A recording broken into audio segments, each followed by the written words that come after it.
السلام عليكم ورحمة الله وبركاته. أهلا وسهلا بيكم في قناتنا. النهاردة هنتعلم مع بعض أداة مهمة جدا في الإكسل هتوفر عليك وقت ومجهود في شغلك. ولو حابب تتعلم إكسل بشكل كامل ومن الصفر للاحتراف، عملت كورس كامل على منصة يوديمي وسايبة ليكم الرابط في أول تعليق. يلا بينا نبدأ الفيديو. في الفيديو ده هنتكلم عن أمر مهم جدا وهو Conditional Formatting. والأمر ده بقدر عن طريقه أعمل تنسيق شرطي عشان أقدر أميز البيانات بتاعتنا باستخدام ألوان أو رموز أو تدرجات بشكل احترافي وسهل. طبعا بيسهل عليا وأنا شغال في الشيت إن هو لو أنا حطيت له شرط معين يديني كولر معين أو رمز معين، فبقدر آخد بالي إن هنا في مشكلة معينة أنا حاططها تظهر لي. يلا بينا نبدأ ونشوف هنستخدمها إزاي. فمثلا أنا أول حاجة عندي بحدد مجموعة الخلايا أو الأعمدة اللي أنا عاوز أعمل فيها الشرط ده، وبعد كده بروح للكونديشنال فورماتنج بلاقي فيها كذا خيار. أول حاجة معانا highlight cell rules، والقايمة دي بقدر أميز منها القيم الأعلى من أو الأقل من أو تحتوي على كلمة معينة. فمثلا لو أنا عاوز أعمل greater than أكبر من، هيطلع لي قايمة كده هقول له أنا عاوز يكون أكبر من إيه. فمثلا لو قلنا أنا عاوز أشوف الناس اللي هي أكبر من 25، تمام. زي ما احنا ملاحظين هو هنا اوريدي ادى على طول كولر معين هو حطه ده الديفولت بتاعه. فلو احنا جينا اخترنا اليلو مثلا هنلاقيه اداله اللون ده، لو اختار الجرين هنلاقيه اداله اللون ده، وهكذا. فلو انا مثلا عاوز اخلي الكلام نفسه هو اللي احمر بختار ريد تكست، او لو انا عاوز مثلا يبقى الخليه نفسها ليها بوردر فبختار ريد بوردر. لو لاحظنا هيبقى فيه هنا بوردر اهو لونه احمر. او كاستم فورمات بقى اعمل انا فورمات براحتي، اعمل مثلا الخط بولد فونت بوردر فيل اي حاجه، اقدر اختار لون تاني خالص. يعني انا مثلا لا انا عاوز اللون ده، اوكي مثلا اهو بختار اللي انا عاوزه. هنعمل كانسل. لو جينا برضو تاني conditional formatting highlight cell rules، لو عملنا less than اقل من بنفس الطريقه ونفس الكيفيه اقدر اعمل مثلا لو انا عاوز اللي اقل من 20 خلينا في الديفولت اللي هو لايت ريد واعمل اوكي، هنلاقيه ادى اللي اقل من 20 color معين. لو انا حبيت ان انا اشيل الكونديشنال فورماتنج ده باجي بعمل كلير رولز، ولكن بختار انا عاوز السلكتد فقط لا غير ولا الشيت كله ولا التيبل.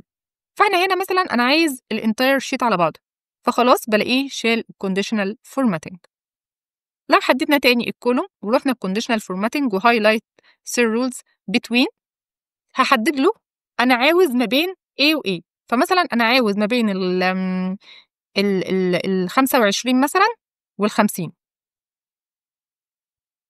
ضغطنا اوكي هنلاقي ان هو عمل لاي حد 25 فيما فوق اداهم color. نروح تاني conditional formatting وندلت الفورمات دي ونختار highlight cell rules equal to. دي في حالة بقى ان انا عاوز اخليه equal to قيمة معينة او تكست معين. selection على column الاوكوبيشن واروح في conditional formatting واختار highlight cell rules واختار equal to، وهحط كنترول في للكلمة بتاعتنا student، اختار مثلا يلو واضغط اوكي، فهنلاقيه عمل هايلايت عليها. conditional formatting ممكن اعمل تكست ذات contain، يعني ممكن اختار برضو هنا في النيم واعمل conditional formatting وهايلايت سيل تكست ذات contain اي مثلا نكتب ده اسم وليكن ايمان، وعايزين نديله color مثلا جرين، اوكي. هنلاحظ ان هو اي حد في اسمه ايمان عمل عليه الكولر.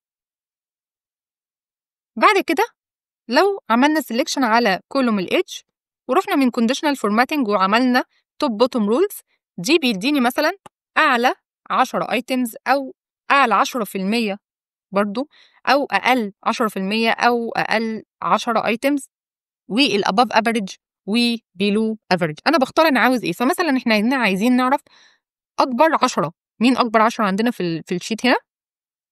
بنفس الكلام فهيدّينا ونعمل أوكي، فجاب لي إن هم دول ال10. في عندي هنا بعد كده لو رُحنا عند الconditional formatting واخترنا الdata bars، ودي أشرطة بتوضح حجم القيم داخل الخلايا. فمثلًا لو جينا عملنا هنا كده اخترنا الcolor وليكن الcolor ده، جاب لي أكبر واحد اللي هو ال70. ده بنلاحظ إن الخلية مليانة لحد الآخر، ورتّب باقي الخلايا بناءً على أكبر واحد ده. فنلاقي مثلًا هنا أكبر واحد ال70 أهو، وأصغر واحد مثلًا اللي هو وليكن 15 أو 13 بنلاقيه بيملى الخلية طبقًا لأكبر واحد بينسّبها. بعد كده لو رُحنا للconditional formatting هنلاقي فيه color scales، وده بيعمل تدرجات للألوان حسب القيم. لو جربناها وليكن مثلًا هناخد ده، القيمة الأكبر بنلاحظ إن هو بيدّيها لون أحمر مثلًا هنا في اللي أنا اخترته، وهكذا. كل ما باصغر مثلًا بيدّي اللون الأخضر، وهكذا. فبرضه لو هنا شِلنا الformatting دي clear rules وعملنا from entire sheet، أنا عايزة أشيلها من الsheet كله، وعملنا conditional formatting واختار الicon sets، ده بيدّيني مجموعة من الicons اللي أقدر عن طريقها برضه يقدر يوضح لي القيم الأكبر فالأصغر. فلو اخترنا الأسهم مثلًا هنلاقيه كاتب كل قيمة وعامل بيعبّر عنها بأسهم إيه. هنا مثلًا عملها بقيمة مع دواير وهكذا، مفيدة جدًا. مثلًا لو هنا عملت كده هنلاقيه كتب لي الرقم وكتب لي رسم بياني كده ده قد إيه من باقي الجدول. يعني مثلًا هنا ال44 هي قد إيه، لو جينا لل70 اللي هي كانت أكبر حاجة هنلاقيه عاملها full. تمام. conditional formatting الicons هنا بقى نفس الكلام، نقدر بأي شكل. أنا هنا مثلًا الدواير هتبقى الدايرة المليانة دي اللي هي أكبر حاجة، هنا النُص، هنا وهكذا. فأنا باحدد أنا عاوز أعمل إيه وبادّي له الشرط على أساسه. في أي وقت حبيت إن أنا أشيل الrules عندنا باعمل clear rules واختار أنا عاوز أشيلها من إيه بالضبط. بكده نكون خلّصنا شرح الفيديو بتاعنا، أتمنى تكونوا استفدتوا وإن شاء الله أشوفكم الفيديو اللي جاي. ولو حابب تتعلم إكسل بشكل كامل ومن الصفر للاحتراف هتلاقي الكورس كامل على منصة يودمي وسايبة ليكم الرابط في أول تعليق. شكرًا ليكم.